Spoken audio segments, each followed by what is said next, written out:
Welcome everyone. Thank you for joining me. You are listening to the account with a report for day 448 of the war in Ukraine. Today I have again two extra news segments for you. The first is regarding the Parliamentary Assembly of the Council of Europe summit in Iceland, and the second is regarding the Patriot missile system that was either destroyed or damaged. I also have two articles I want to point out. All other updates are grouped into the usual situation inside Ukraine, the occupied territories, Russia and Belarus, and the international developments. Before we start the news though, the flashpoints along the front. Bakhmut. We have reports that Ukrainian units managed to push Russian forces out of Orikhovo-Vasilivka, and from there and Rihorivka advance on Dubovo-Vasilivka. In the Ivanivske direction, Ukraine continues to advance on Klishchivka. Should Ukraine succeed here and take the high grounds, it would give Ukraine some breathing room along the T-0513 road. Inside Bakhmut, things have gotten worse. The constructor fortress reportedly has fallen as well, and Ukrainian defenders only hold a small part of the city now. If there is no successful counterattack, Bakhmut will finally fall to the Russian onslaught. Ukraine's armed forces have advanced up to 500 meters toward Bakhmut over the past day, spokesperson for the Ukrainian Military Eastern Operational Command, Serhiy Cherevati, stated. Marinka. Russian units unsuccessfully tried to break through in Marinka, suffering heavy losses. Russian mill blogger Misha na Donbas reported on his Telegram channel that Russian soldiers are surrendering to Ukraine, and he would not be surprised if by the end of the week there would be Russian territorial losses and a retreat to the eastern edge of the city. And now for an article I wanted to highlight, titled Where Does Russia Expect Ukraine's Counterattack? Overview of Defensive Lines.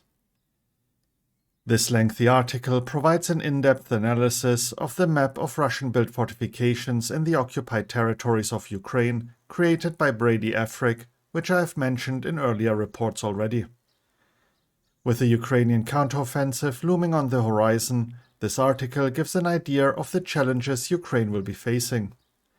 However, Russia's greatest challenge will probably be manning this vast network of trenches, bunkers, and strongpoints, which in turn could be beneficial for Ukraine. And now for another article I wanted to point out, titled Revealed: Vladimir Putin's Secret Black Sea Bunker. The Business Insider has published diagrams and drawings of the underground part of Putin's palace in Gelenchik in Krasnodar Krai, Russia. Reportedly, documents were posted publicly on the Russian internet. Metro Steel, a now defunct Russian contractor, posted the diagrams to their website to showcase their work in the early 2010s. They were available online as late as 2016.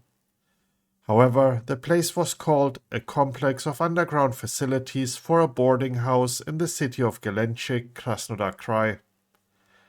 In particular, the plans show two complex tunnels running under the palace complex. The palace and underground facilities are connected by an elevator that goes down to a depth of approximately 50 meters. Neither the Moscow-based company that acquired Metro Steel nor Dmitry Peskov, the Kremlin's chief spokesperson, responded to requests for comments. And to start the news segment, the updates on the Parliamentary Assembly of the Council of Europe summit in Iceland. Ukrainian President Volodymyr Zelensky has given a speech during the opening of the 4th Council of Europe summit in Reykjavik. In his speech, Zelensky recounted the events of Russia's latest missile attack and lauded the resilience of Ukrainian soldiers.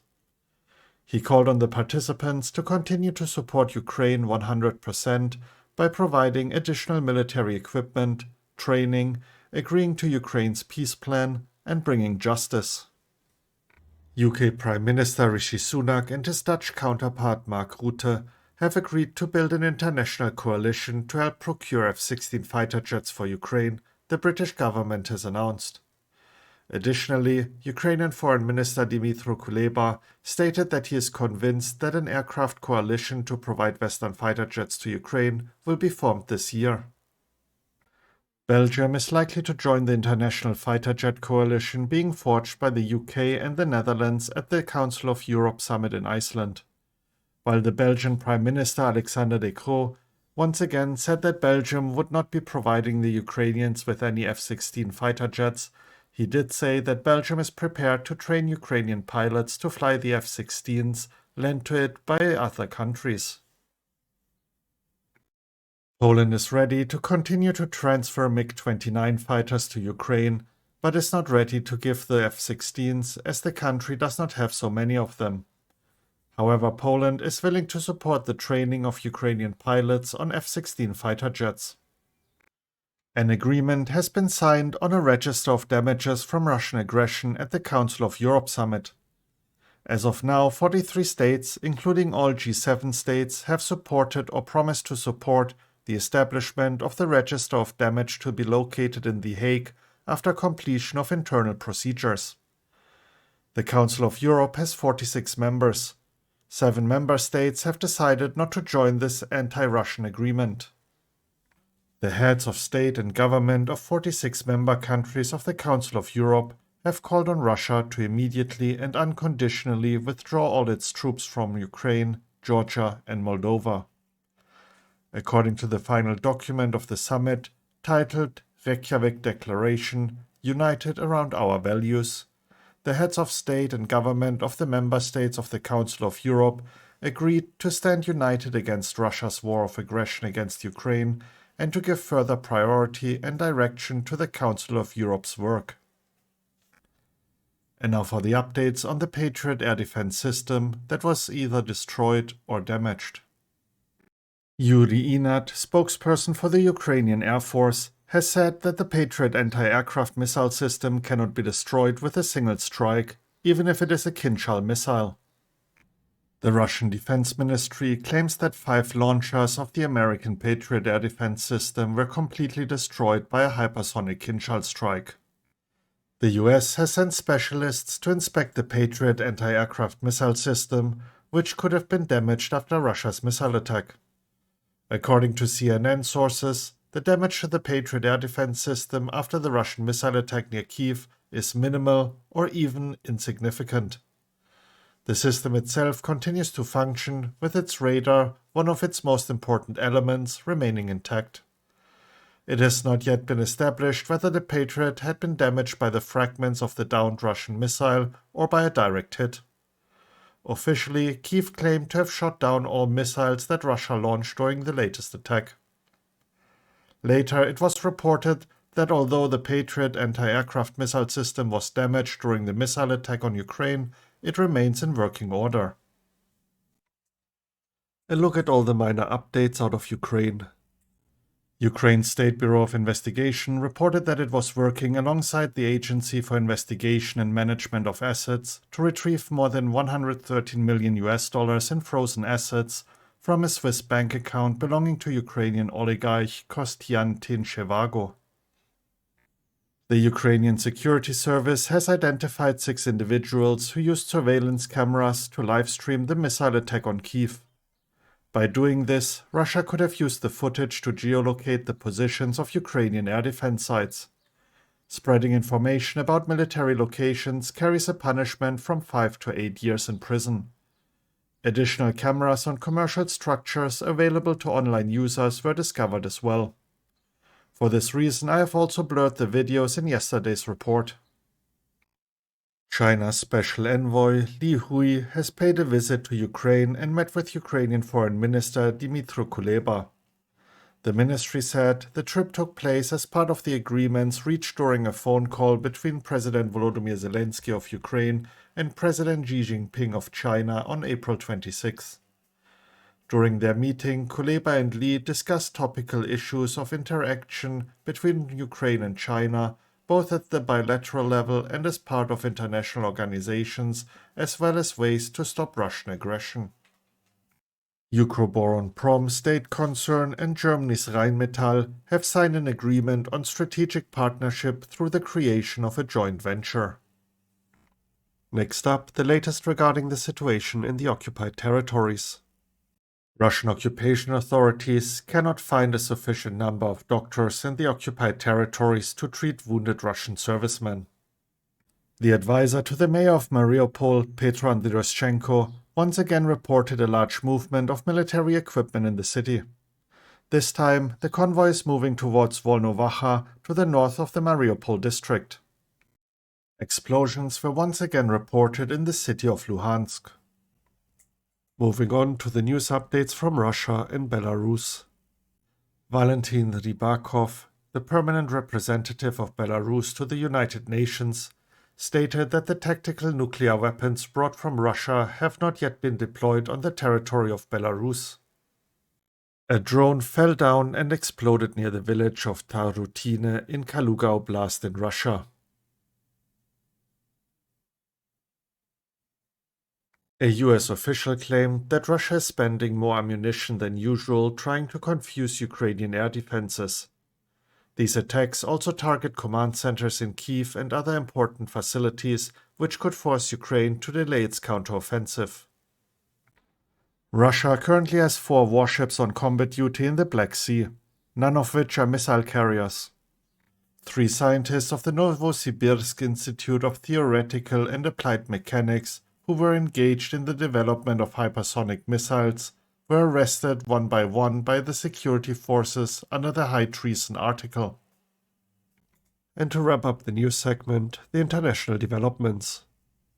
The Foreign Affairs Committee of the US House of Representatives has voted in favor of a resolution calling on the President of the United States to support the creation of a special tribunal for the punishment of the crime of aggression against Ukraine. The head of the Armenian government, Nikol Pashinyan, said his country could not afford to fall under international sanctions due to its cooperation with the Russian Federation. The French Senate, following the lower house of parliament and the National Assembly, will approve a resolution recognizing the Holodomor of 1932 to 1933 as a genocide of the Ukrainian people. Japan will accept injured Ukrainian soldiers for medical treatment as part of efforts to support their war-torn homeland in its ongoing battle to defend itself against Russia. Former US Army soldier Nicholas Mimer was killed this week as a result of Russian artillery shelling in the embattled city of Bakhmut. Kurt Volker, former US Special Representative for Ukraine negotiations, stated at a briefing in Odessa that the US plans to announce a $60 billion aid package to Ukraine in September. And now for the intelligence report segment, starting with the UK Ministry of Defence. Over the past week, the air battle over the Russia-Ukraine border has intensified. On May 13, 2023 alone, 4 Russian aerospace forces, VKS aircraft, 2 advanced combat jets and 2 helicopters crashed, apparently shot down over Russia's Bryansk region.